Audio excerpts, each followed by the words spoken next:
round head, teardrop head, arrowhead, banana head. You hear a lot about a different kind of jigs. One of my favorites that I pour out of Do It molds is the Ultra Minnow head.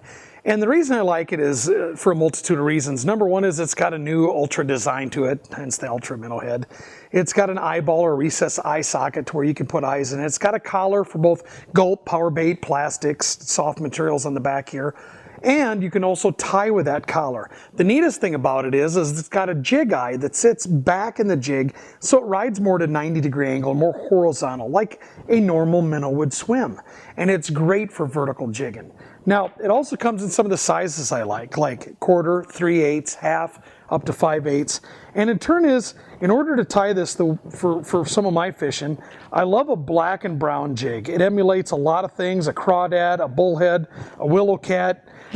For some reason or other, the walleyes like it, so I don't care what they think it looks like. I just want them to think it looks like lunch.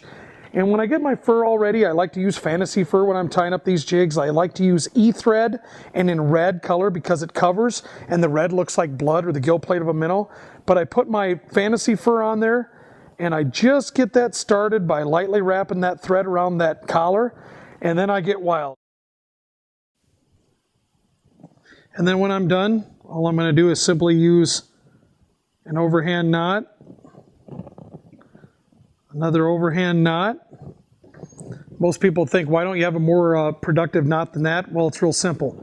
Every time I tie a jig like this, I'm going to take head cement, and just a little dab will do you.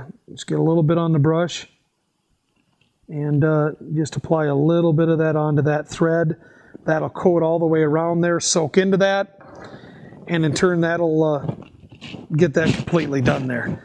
And then you could take a scissors and trim it. I usually just pull it until it breaks. I don't care about a little tag end, but if you're really going to get precise, you go like that.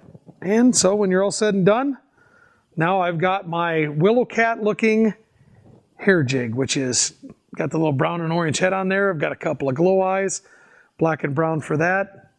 Hang it up and get to tying another one. What do you need the willow cat for when you got the brown and black hair jig?